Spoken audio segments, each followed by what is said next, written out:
Hello friends, जय जगन्नाथ। केमी अछंती आपण माने? चलନ୍ତୁ आज गोटे सुंदर रेसिपी बनैबा। देह ପାଇଁ भी हेल्दी, खाइले रोग भल हबो। ता हेउची पसरणी पत्र। आपण मन तो जानिथिबे पसरणी पत्र हम देह ପାଇଁ केते भल।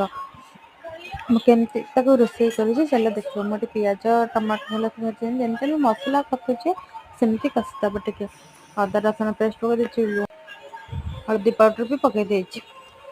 ଆକ୍ଚୁଆଲି କହିବେ କଣ ନା, ମସଲାଟା ଆମେ ଯେତେ ଭଲସେ କଷିବା ତରକାରୀଟା ସେତେ ଭଲ ହେବ।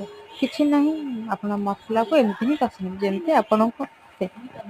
ତାପରେ ମୁଁ ପତ୍ରକୁ ଆଗରୁ ଆଣିକିରି ପେଷ୍ଟ କରିକି ରଖିଛି, ତା ପଛରେ ଆଡ଼୍ କରିବି। ଏବେ ମସଲାଟି କରିଦେବା। ଜିରା ପାଉଡର, ଧନିଆ ପାଉଡର, ଚିକେନ ମସଲା, ଗରମ ମସଲା ସବୁକିଛି ପକାଇଦେବା। ଆପଣ ଚାହିଁଲେ ଗରମ ମସଲା ପ୍ରଥମେ ପକାଇ ପାରିବେ, ନାହିଁ ତ ତରକାରୀ ଓହ୍ଲାଇଲା ବେଳକୁ ପକାଇ ପାରିବେ। ଏବେ ମୁଁ ଟିକେ ଫୁଟିଥିବା ମସଲାଟା ହେଇଗଲାଣି ଆମର। ଦେଖନ୍ତୁ ମସଲାଟା ଆସ୍ତେ ଆସ୍ତେ ହେଉଛି। ମୁଁ ଟିକେ ଜିରା ପାଉଡର ପକାଉଛି, ତାପରେ ଧନିଆ ପାଉଡର, ତାପରେ ପକାଇବି ଚିକେନ ମସଲା। ମସଲା ପକାଇ ସାରିଲା ପରେ ଦେଖିବେ। ହଁ, ଆଉ ଗୋଟେ କଥା, ଆପଣମାନେ ଚାହିଁଲେ ଏ ପତ୍ରକୁ ପିଠଉ କରିକି ଖାଇପାରିବେ। ତରକାରୀ ଆପଣ ଆଳୁ ସିଝା ପକାଇ ତରକାରୀ କରିବେ, ଆଳୁ ବାଇଗଣ ପକାଇ ତରକାରୀ କରିବେ। ଆପଣଙ୍କୁ ଯେଉଁ ଭେଜିଟେବଲ ପସନ୍ଦ ଆପଣ ସେମିତି ହିଁ କରିପାରିବେ। ମୁଁ ତ ଆଜି ଆଳୁ ସିଝାରେ ହିଁ ତରକାରୀଟା ବନେଇବି। ଆଉ କେବେ କହିବେ ଯଦି ଆପଣମାନଙ୍କୁ ମୁଁ ଆଉ ଅଲଗା ପନିପରିବାରେ ଦେଖେଇଦେବି ତରକାରୀଟା। ଆଉ ମୁଁ କେଉଁଥିରେ ବନାଉଛି ଦେଖନ୍ତୁ। ମୁଁ ଗୋଟେ ଗ୍ରାଇଣ୍ଡିଙ୍ଗ କରିଦେଇଛି ପତ୍ର ଗୁଡ଼ାକୁ, ଭଲସେ ପେଷ୍ଟ କରିଦେଇଛି।